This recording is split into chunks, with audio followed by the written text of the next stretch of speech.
Yeah, good evening, everyone. Like I said, we spoke on risk assessment last week, and we saw the importance of the safety officer and the risk assessment. But I would like us to pick up a project, which it was what we wanted to pick up from last week. Work on anchor operation. Do we require a risk assessment from what we discussed last week?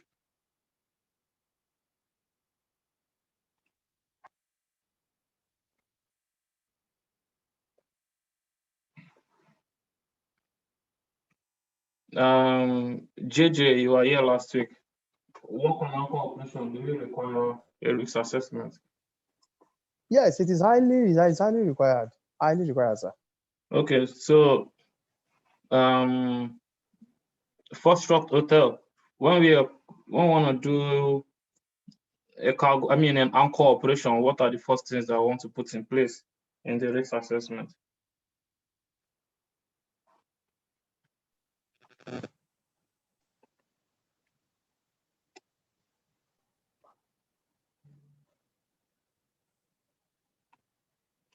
What are we looking at when we're talking about risk assessment? Okay, directed to me, sir. Yes, anyone can pick. Okay. All right. Okay, what should we should be looking about? What should we be looking upon when we're talking about risk assessment? I wasn't there. Oh, okay, that's fine. Yeah, that's okay. Continue, JJ, please. Okay, when we talk about risk assessment and we are picking anchor for example, what we should be talking about is the actually when we're talking that, about risk assessment.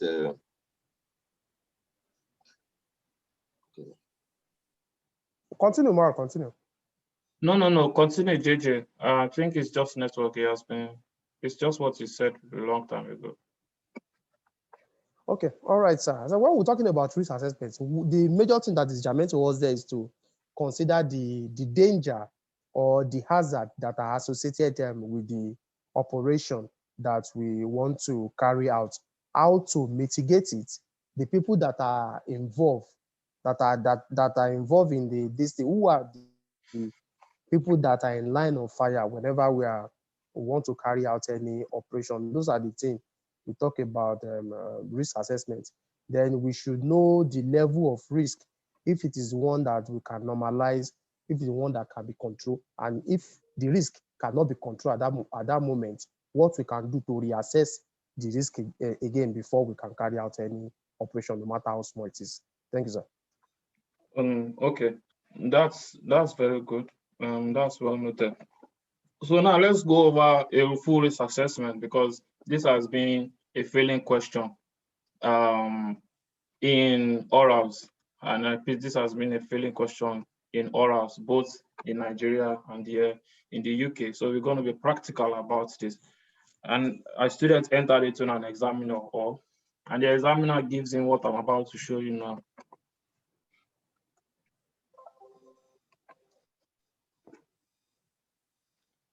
A risk assessment, a detailed risk assessment. So now I would want us to walk through it on an anchor operation. I want us to walk through it on an anchor operation. So in detailing a risk assessment, from this picture I've just shown you now, what is the first thing that we are going to be looking at? I'm going to be nominating someone, so the person will just be working with me. Banks, are you up for it?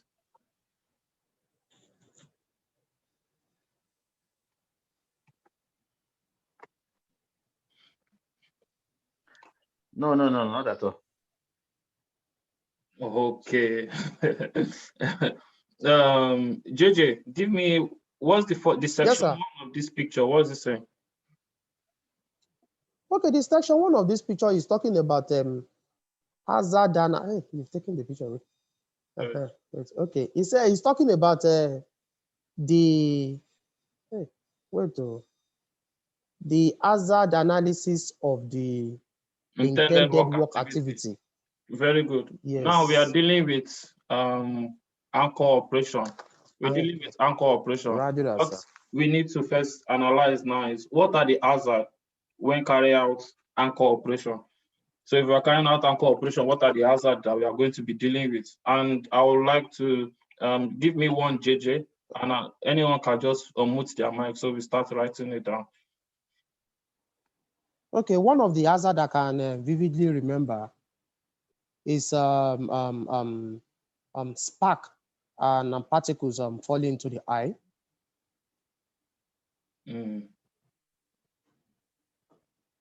That's to human. Okay. Does another person have any other hazard? Yeah, there might be the brake. If the brake is not in good condition, there might be brake failure, which will make the anchor goes with gravity, which might lead to you losing the anchor. Okay, brake failure. 3. I just need 5, and then we'll talk about it. Victor Smart, what hazard can be associated with carrying out an anchor operation?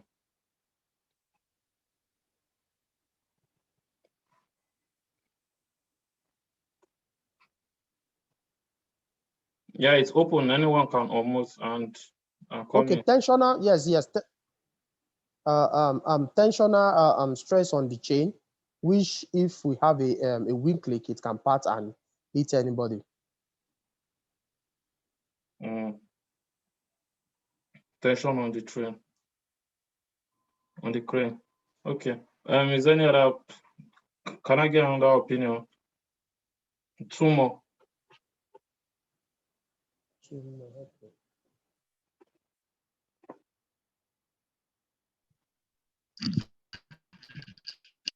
Good communication also can cause an hazard. So deck guys who are operating and even officers who are at the bridge have to have a good communication between each other.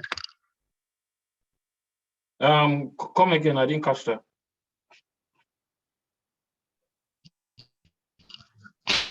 I said good communication can also affect if there is no communication between the deck guys and the officer, and also us as so we have a communication between.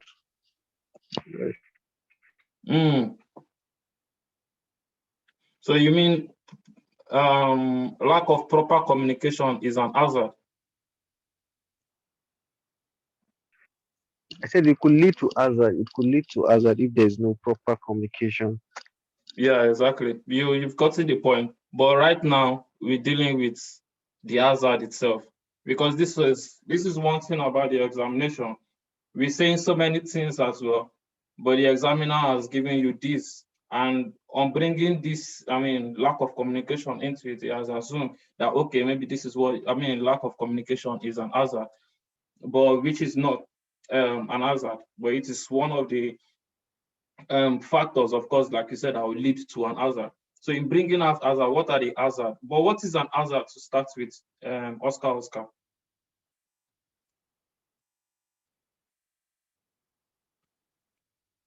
Olatodi, what is an hazard? What do we describe as an hazard? An hazard is an accident or anything that can cause damage or injure, take life on during operations. Okay. Does anybody have any contrary opinions there?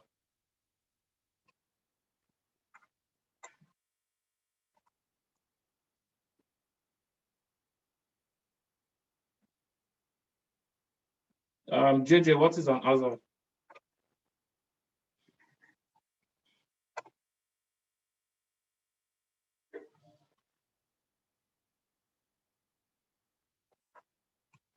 If Banks is there, Banks, what do you understand by hazard? Then we'll wrap the answer up.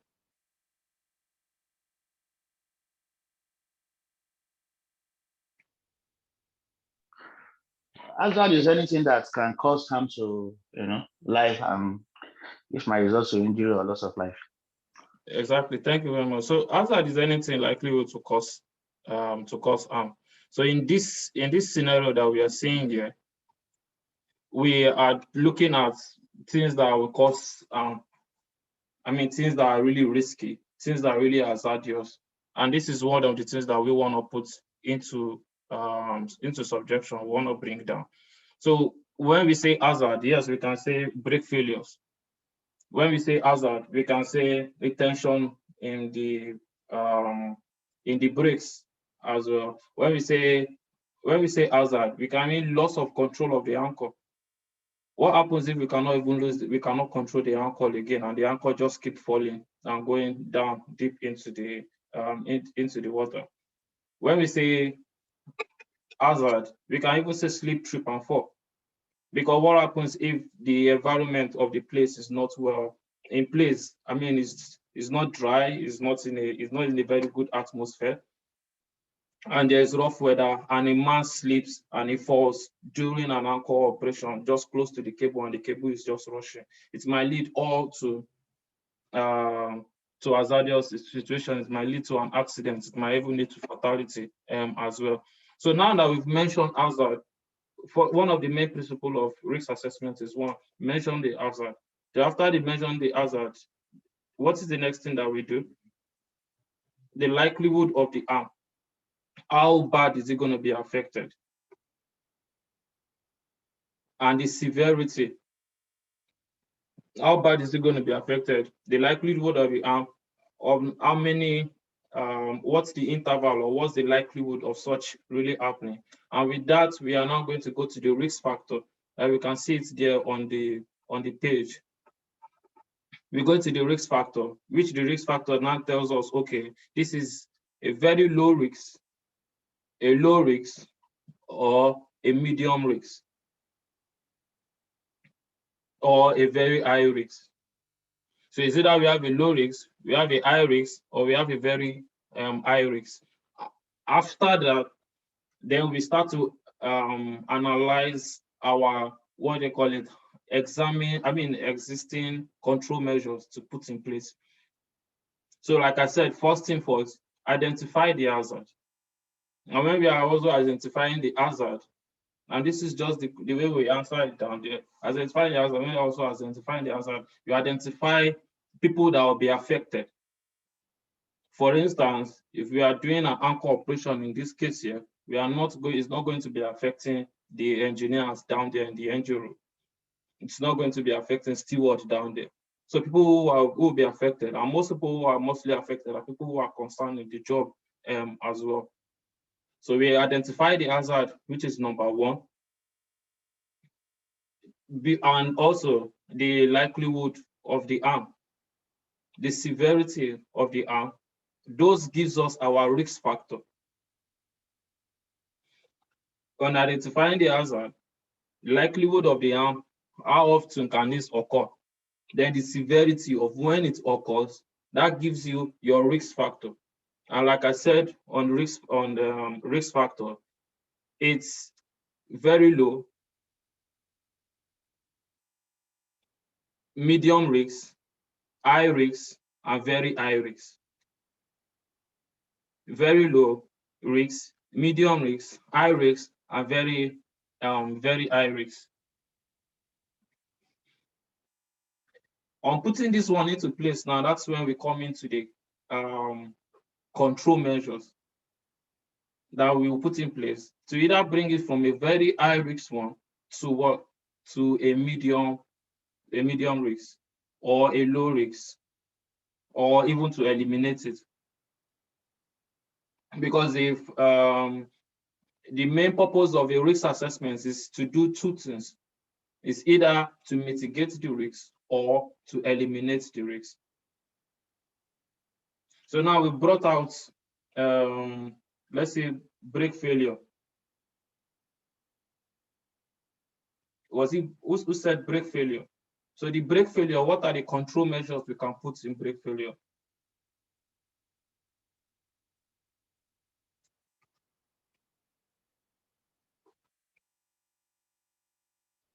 Anyone, JJ, Banks, I see someone brought out. Okay. All right. Though I'm not the one that bring about the brake failure. Okay. I think one of the control measures that can be brought to brake failure is to keep at least some safe distance apart from the brake itself, the machinery itself being checked properly if it's working properly. But for the people working with it, apart from the person that is operating it, the rest people should keep a safe distance so that if it fails, it will not have anything to do with people or those snapbacks or meeting anybody. I think that's one of it, sir. Okay, yeah, that's good as well. But also we need to put in factor of having experienced people working there, in the place. I mean, working in that environment, people who are trained for the job that will be able to carry out. They will know what to do in case of brake failure, so it doesn't run out of control or it doesn't lead to another hazardous situation or to injury, to loss of life, as well. What was your hazard, JJ?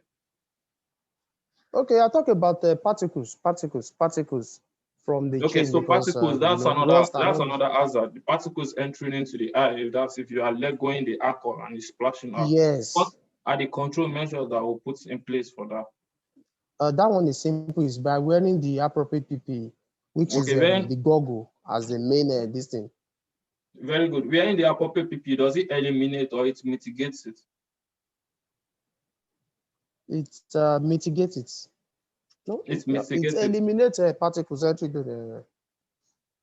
I don't really think it No, eliminates, but it no, it mitigates it to mitigates because it's only the air. Particle can see enter the nose and the ear. exactly. So it mitigates it from a very high risk down to a low risk, as well, or Yes. can be fully eliminated. So these are the stuff that we deal with when we are dealing with a risk assessment. We shouldn't make a mistake of letting the examiner think that an hazard is not having enough communication. And like I told you, what determines, okay, now another question would be, what determines if the particles entering your eye is a high risk or a low risk?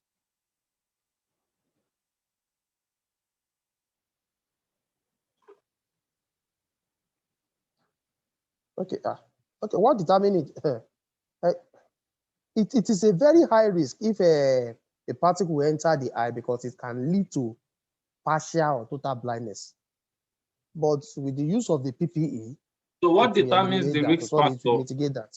What determines the risk factor in a risk I assessment? did not get the question well. What determines the risk factor? What determines if this is a high risk, if this is a low risk, or this is a very high risk, very low risk, or medium risk? The measures put into the place. severity. Yeah, let's say it one by one so we can all catch what everybody is telling us. The severity determines. Okay. The severity. Okay, just one more question. Is it just only the severity?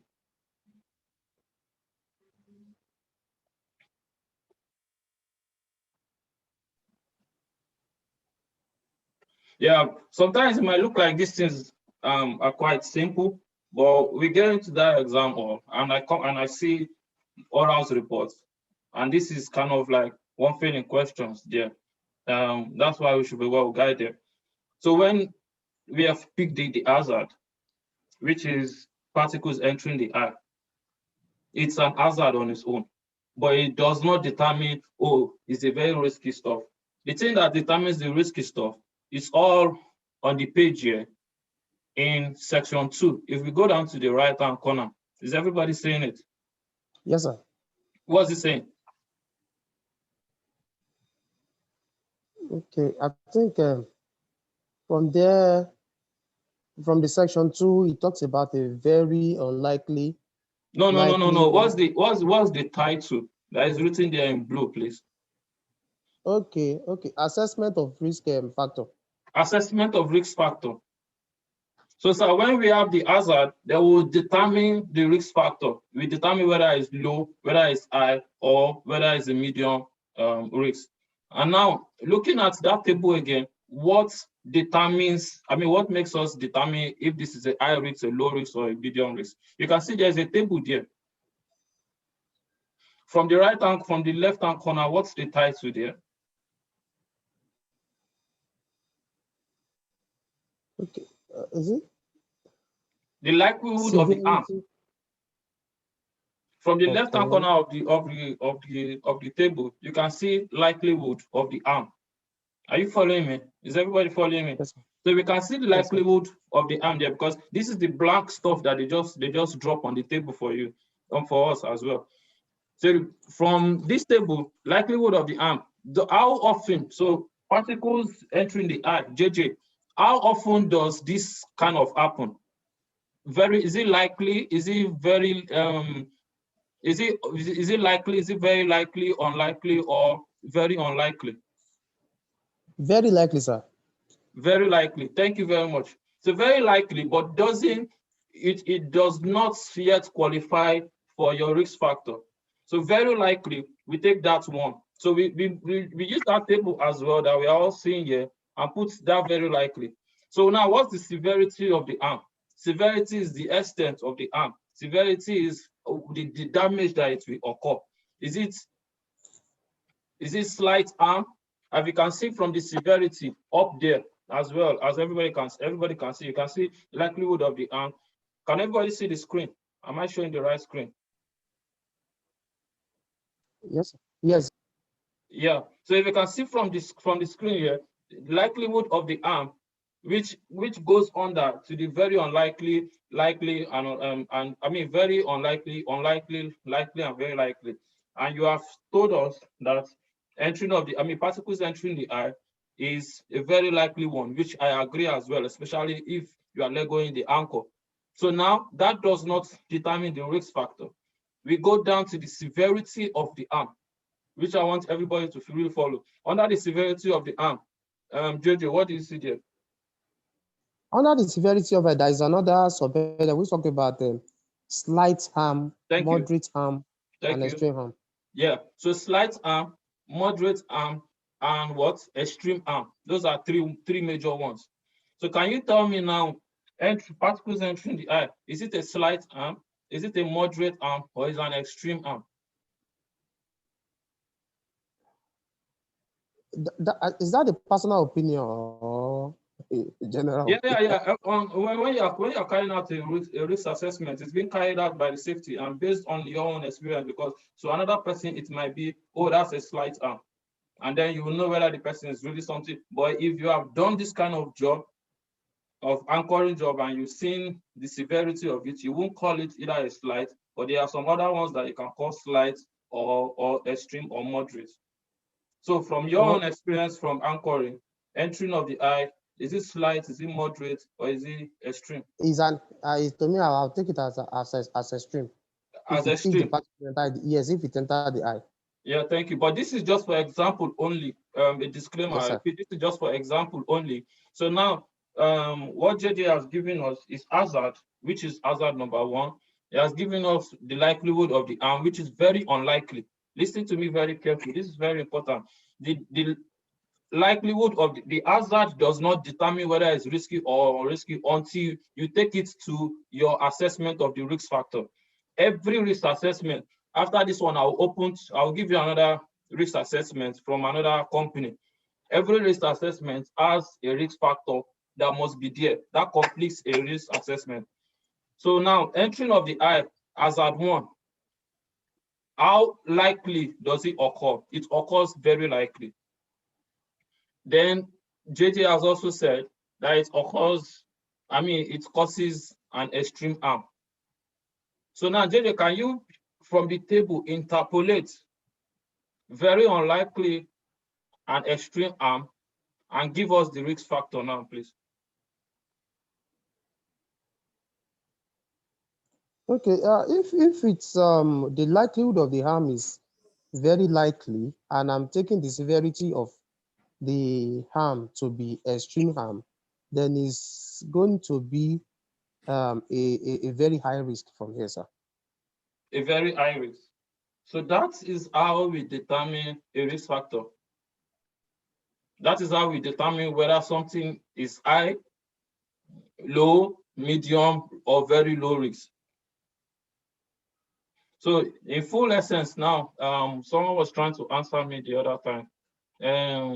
Olatobi, can you give me now what now makes us determine whether something is high or low or medium risk?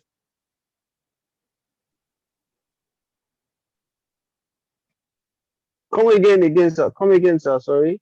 Yeah. So from Breaking. this analogy that we've all put together now, can you just give me in clear terms or in one sentence what makes us now determine our risk factor, if our risk is high, very low, or low?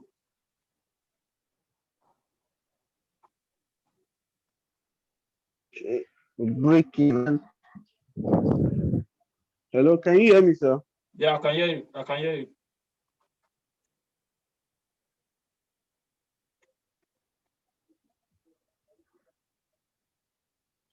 I think we lost in there. Can somebody give it a try now?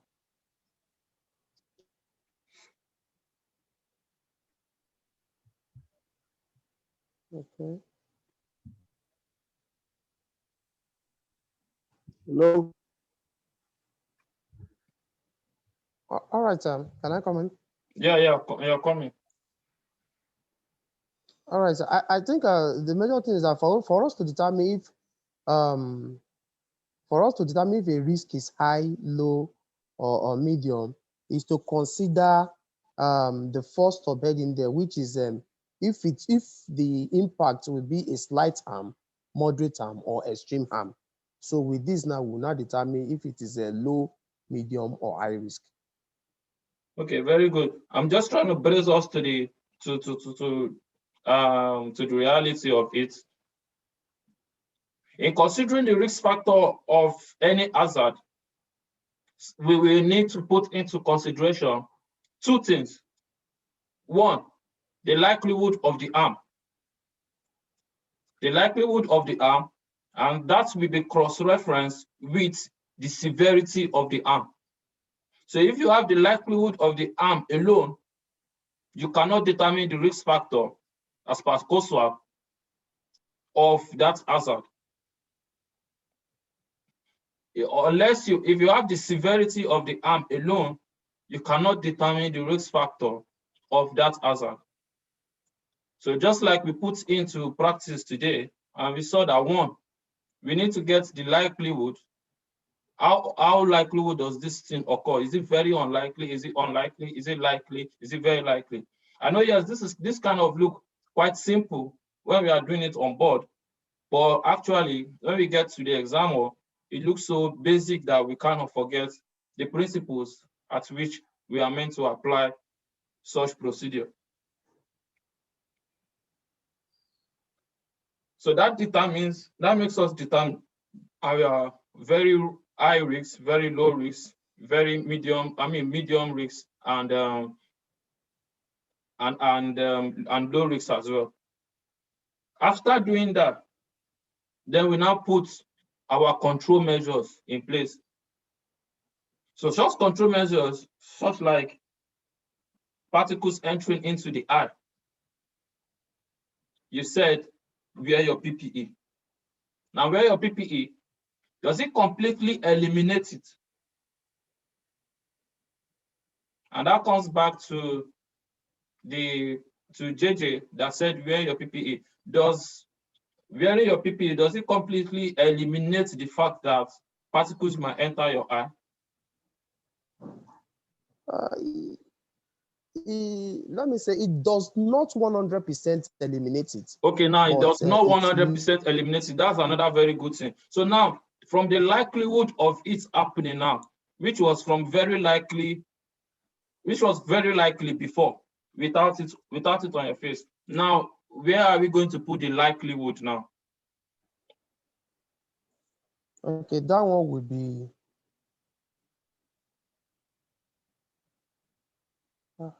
Okay. Okay, Did you that's understand after the question? putting on the PPE. Did you understand No, the I didn't get question? it. Without the PPE, it was very likely that yes, particle will enter your eye while carrying out anchor operation. Correct? Okay. Yes, sir. Now I have my goggles on, and you say it does not completely. That means there might still be some chances that yes, it can still get in to the eye. Correct? Yes, sir. Now good. Now So what is the likelihood of me still wearing glasses and it still tries to get in to the eye? that would be very unlikely, sir. Very unlikely. So now you see that Yes, your measures that you've put now, your PPE, which the same way I'll tell my examiner. So the measure I've now put now, existing measures, has now reduced the likelihood of it happening. I mean, the likelihood of it happening from very unlikely to what? I mean, from very likely to very unlikely. So I will need you to circle that on the table, and we are coming. Then the severity of the harm. How bad now will it be for my eyes to be naked and particles enter the eye, or for my eye to be covered with glasses and particles hit limited particles still enters the eye? Will the severity change? So it's going to move from. Yeah, someone is saying something. Yes. Slight harm, sir. Slight harm. Okay. JJ, what's your opinion? No, it's moved from extreme harm now to slight harm, sir. It's moved from extreme harm to slight harm. Like I said again, this is just for example. So now it's just like, oh, we now have I will not say bulletproof, but we have something to really repel it a little and not let the whole full effects come on the eyes. So it moves from extreme harm to slight harm. So can we come again now to the risk factor table, please, and then use these two factors that you've put in place and now determine our new risk factor for hazard 1, which is particles entering the eye. Okay. It will now turn from very high risk to very low risk. Thank you very much. Of PPE now. Is everybody following what I'm saying now? So this is very important in us determining a risk factor, and also in addition, in us determining a risk factor before our control measures and then after the control measures. Then after the risk assessment is done in order to do what? To either eliminate the risks. That's, for instance, we eliminate totally that very high risk. Or if we are not able to eliminate, as per COSWA, it says mitigate. Mitigate, in other words, reduce it. So do you think now that hazard 1, we have successfully done justice to it by reducing the risk from a very high risk to a very low risk? This is how a risk assessment works. And I'll come again with the whole process. 1, identify the hazard. And as you're identifying the hazard, identify people associated with that hazard. Identify people associated with the hazard. Then 2, like we have all discussed, in order for us to get, is this still risky? What is the risk factor? How risky is it? Very high, very low. We come down to 1, the likelihood of it happening. And this is very important. That's why I'm really stressing this. The likelihood of it happening. Then apart from the likelihood of the occurrence of it happening, the severity of it when it happens. How bad is it going to be? Sometimes it leads to blindness, especially for this hazard 1 which we are dwelling on. It might lead to total blindness. At times, it might even lead to death because of excessive bleeding or one way or the other if there's no first aid. So this is how bad it is. And that's why we said extreme harm. So from the likelihood and the severity, we've been able to bring out the risk factor. And why is this important?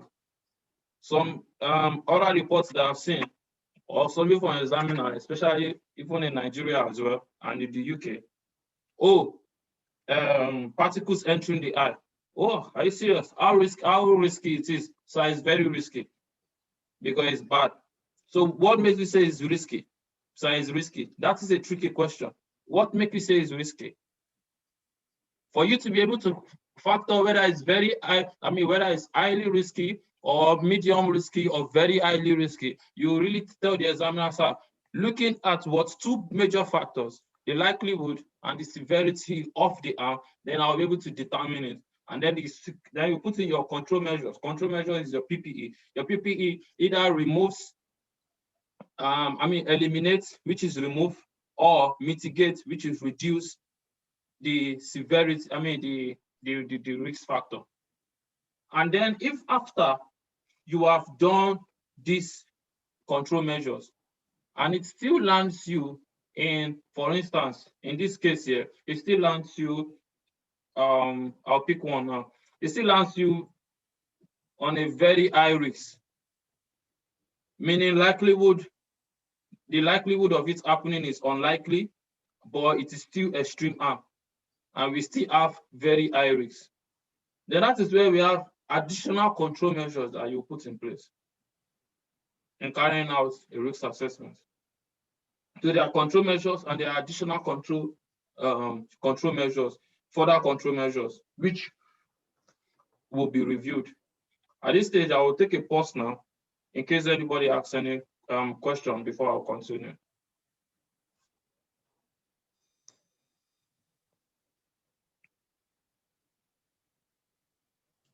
Okay. Now I want to ask a question, sir. Yeah, go ahead. Okay, now, like we have this table now. Well, whenever we want to carry out an operation or anything that we want to do, in determining the risk, you say we talk about the risk factor, which is the likelihood and the severity of the harms. At this point in time, in grading it, is it a personal opinion of grading, or we have an agreed general opinion of grading in putting it in extreme harm or moderate harm or other stuffs? Yeah, thank you. In grading this stuff, and that is why the COSWAP have tried to recommend to everyone carrying out a risk assessment that it should be done by trained personnel, competent people, and experienced people. So for instance, if I give, for instance, a cadet who has just been on board for 2 months or for 1 week to carry out a risk assessment for instance, in addition to the PTW, a risk assessment for entry into the tank, there are things that the safety officer or a chief officer will have seen that knows this is high risk, that the cadet looks like this is low risk. But also, there are other captains who might look that even what the chief officer is saying is a low risk, a low risk that's calculated to be a very low risk, it goes and does the calculation to be very high risk. I've been in the office for some time now, and I've seen my vessels bring the same risk assessments and put different severity of harm and different likelihood of it happening in order to bring out a risk factor difference. My only job is to see if this is not excessive, but I do not have a say in saying, no, go back and put this as very likely or very unlikely, or except if it's excessive. For instance, particles entering into the eye, and the person puts very unlikely. No, that's when I'll say there's something wrong with it. So in full essence, let your risk assessment be done by someone competent, experienced, and trained for that task. So what I see myself, what I see as a slight arm, with your trained eye, with your experienced eye, you will see it as no, this is an extreme arm. So there is no set and go, because why am I saying this? There are different jobs that the code swap cannot take all these jobs into place. But the code swaps helps us, and when I mean code swap, in case for those who don't understand, that is code of safe working practice, and that is what everyone should be using on board, because this is what we follow. So in a code swap, it cannot name, or it cannot bring out every single job and tell you every single hazard and tell you severity low. No. So but it's for you, the trained person, you the experienced person, and you the competent person for that job, that will determine these factors. Is that understood? Yes, sir. Yeah. Any other question?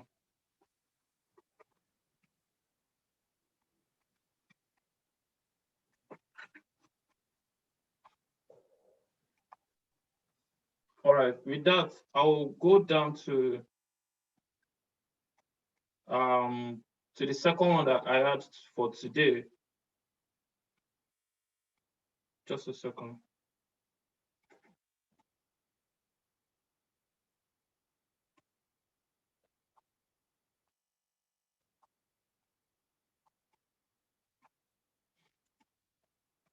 And I hope I'll be able to finish this today as well.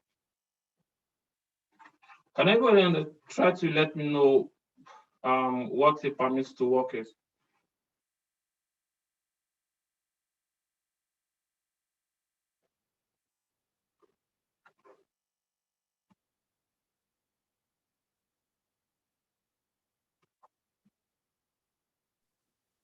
Mike Alpha, are you there? Oscar Juliet, are you there?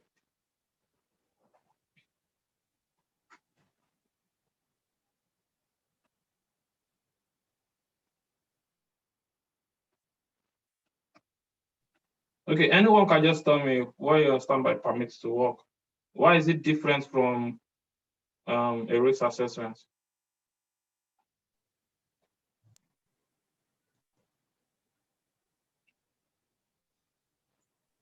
Yes. Okay. Good evening. Yeah, good evening. Okay. A permit to work. This is like call it is a legal document which shows that all preventive measures have been in place and all as have been identified before a task can be carried out. So it's a document which it must be issued by a competent officer, especially the chief officer, which must involve those people carrying out the tasks and which must also state the durations which that permit will elapse. Yeah, thank you very much. Charlie Oscar. Hello, good evening, everyone. Good evening, Captain Afolabi. Yes, your question is the difference between risk assessment and work permit. Risk assessment is just a document that establishes the risk that is associated with the task, and it's also put in place the control measures that are to be followed to bring down the risk to a reasonable level, or to eliminate it completely. While a permit to work is an authorization for special tasks, taking consideration of the control measures, as in ensuring that the control measures which have probably been identified in the risk assessment has been taken care of, as in they are in place before an authorization is given in the permit to work, to go ahead with special tasks. Thank you. Yeah, thank you very much. And I really like that both analogies. I like the second one as well. The risk assessment comes as a requirement, a mandatory requirement, which we must do before carrying out every task on board our vessels. But the permit to work, it's not required for every task on board the vessel, which will go to the tasks that are required for permit to work. But also, another one that we did not point out was the risk assessment carries the time at which we are to carry out a job. For instance, if the permit to work has been issued for 10 o'clock, it cannot be more than 2,200 hours before that risk assessment to continue to be valid, meaning a time elapsed of 12 hours, depending on the type of the job, 6 hours, 4 hours, and then the permit to continue doing that job is expired.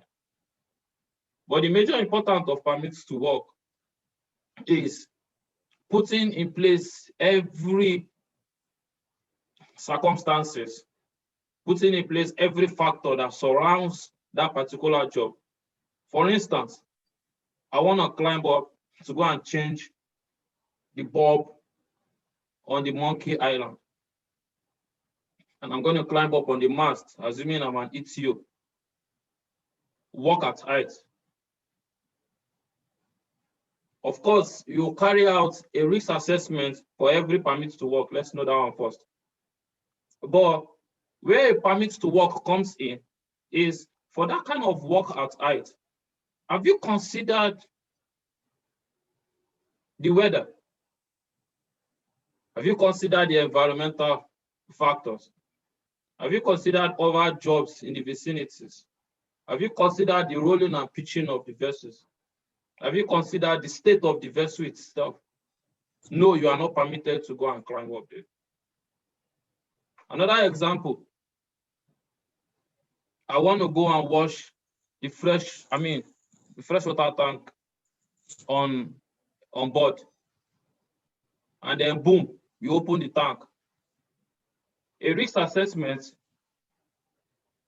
will help you to assess every hazard like we have talked about, assess every hazard that is in this tank, give you factors which are done, have your oxygen, in place, have men on standby, make sure that the oxygen inside the tank is up to 20.5. Other factors that will put, other control measures to make sure that the hazard is eliminated or mitigated. But permit to work in that place comes around to say you are not permitted to enter into this tank. Why? Because we have checked the tank to see that other adjacent tank, there are works going on there. So a permit to work has been given for other adjacent tank that might bring in H2S into the tank you are working in, meaning you might not come out. So meaning I might give the other adjacent tank, people working there 3 to 5 o'clock, maybe 3 p.m. to 5 o'clock, before I come down to give you 7 to 8, 9 o'clock. So permits to work is an authorization. Permits to work is an authorization to carry out an extraordinary job or carry out some specific jobs on board the vessel. The company representative on board. Come again. Did someone say something? Someone say no. Hello.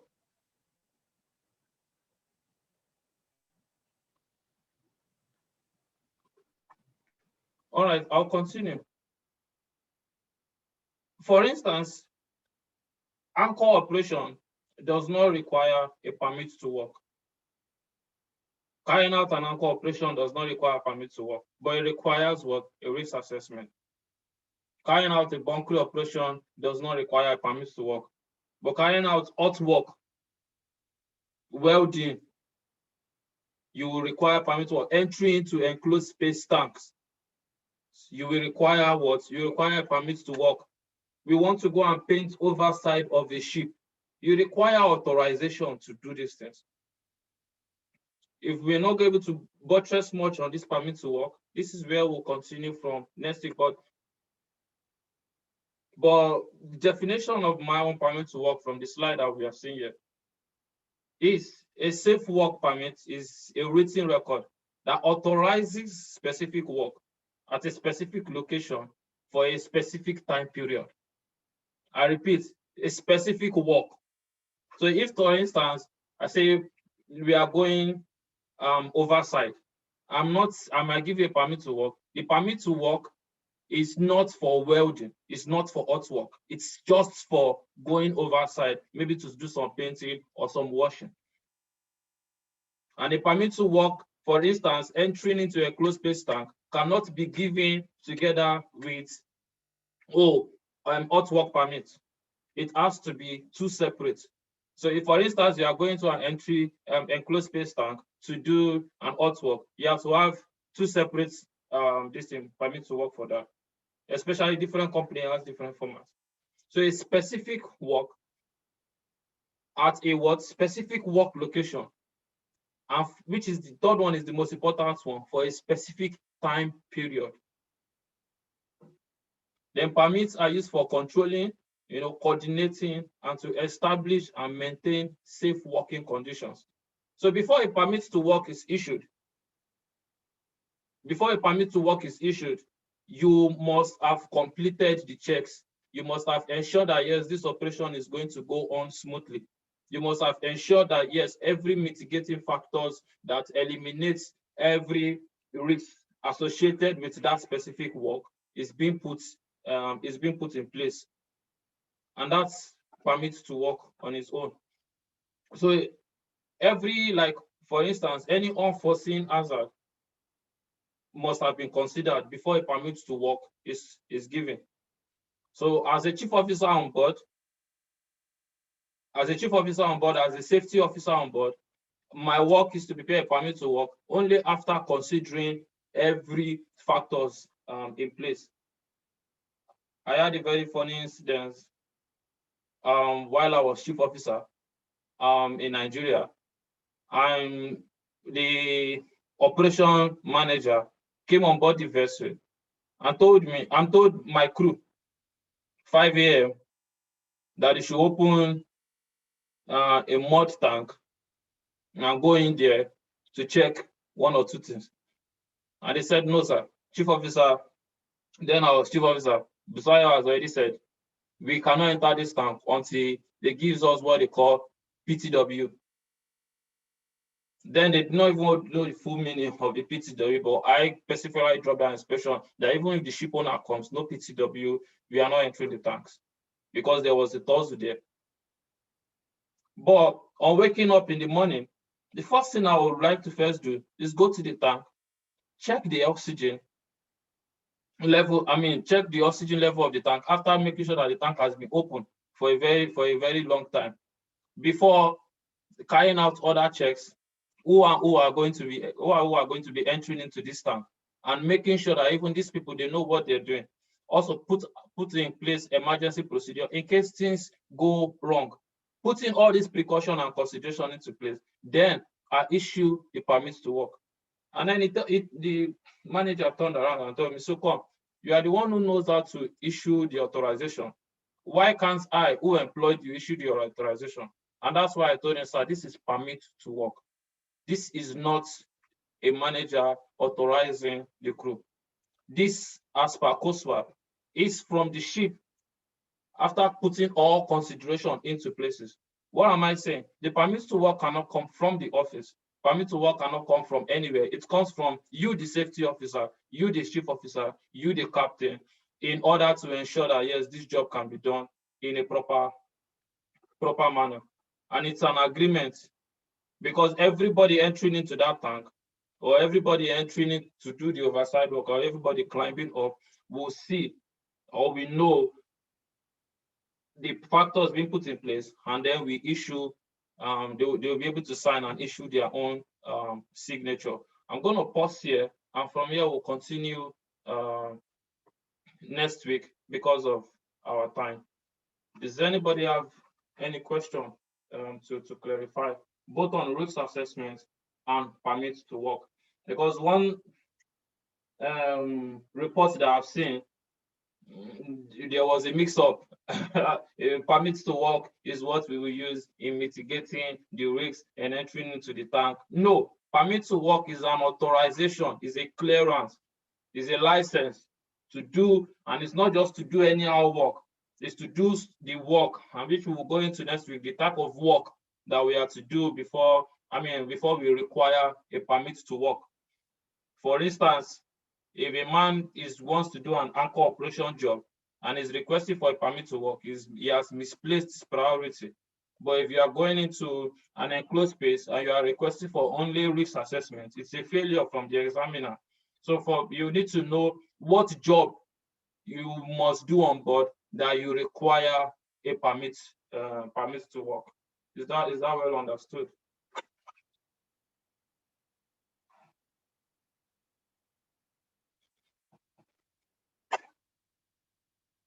Yeah, thanks.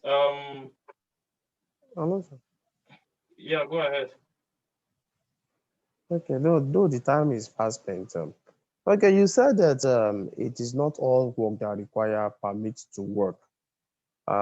Is there any regulation that specifically states the kind of job that require permit to work, or we are using discretion to say this work require permit to work and this does not require permit to work? Thank you, sir. Yeah, thank you very much. As per COSWAP, again, I refer to the Code of Safe Working Practice. It has detailed what jobs that need to be considered for you to carry out a permit to work. Working at height, working aloft,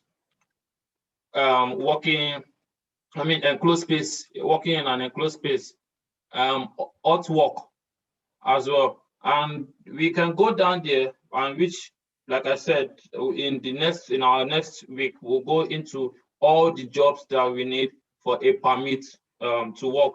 Because this question is a very important question, in the sense that examiners now come and ask you, oh, they have asked you to go and watch the anchor chain. Do you require a permit to work, or you require a risk assessment? And then the the students start scratching their head as well. But that question is kind of clear, in the sense that, sir, if the anchor chain is described as an enclosed space, I will require a permit to work to do the job. But if it's not an enclosed space, you do not require a permit to work.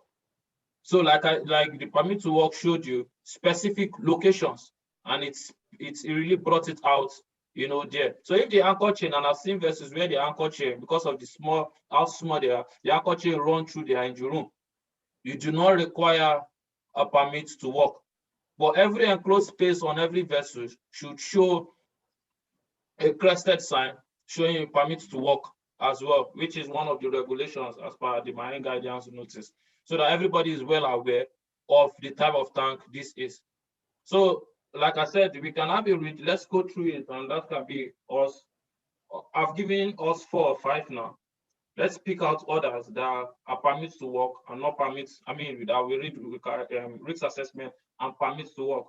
For next week, I gave, in this same slide, I have 20 works that we will all discuss.